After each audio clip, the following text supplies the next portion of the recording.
Although the election season is drawing to a close, war of words between the top brass of rival political parties are on in full swing. After Priyanka Gandhi Vadra counter-attacked BJP PM designate Narendra Modi for playing cheap politics, many political leaders came up with their opinions about both the leaders.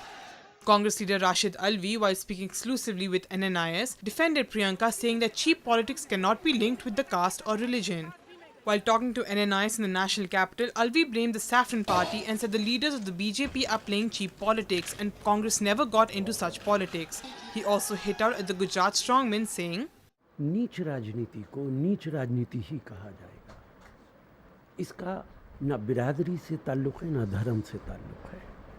Bharatiya Janata party के ऊंची जाति वाले भी और नीची जाति वाले भी इसी तरीके की राजनीति कर रहे हैं। कांग्रेस पार्टी बिरादरियों में नहीं देखती है, धर्म की आंख से नहीं देखती है। नरेंद्र मोदी जी किस बिरादरी से हैं, ये बात तो देश के लोग जानते भी नहीं थे। किसी अखबार वाले ने कभी उनसे ये सवाल नहीं किया कि आपकी बिरादरी क्या है। ये तो खुद नरेंद्र मोदी जी ने पूरे देश को बताया कि उनकी बिरादरी क्या है, राजनीति के लिए, वोट के लिए। यही वो राजनीति है जो नरेंद्र मोदी करते हैं। Priyanka retaliated after Modi accused Congress of practicing politics of arrogance, adding that Rajiv Gandhi, when he was a Congress General Secretary, had once publicly abused and humiliated the then Andhra Pradesh Chief Minister T. Anjaya at the airport.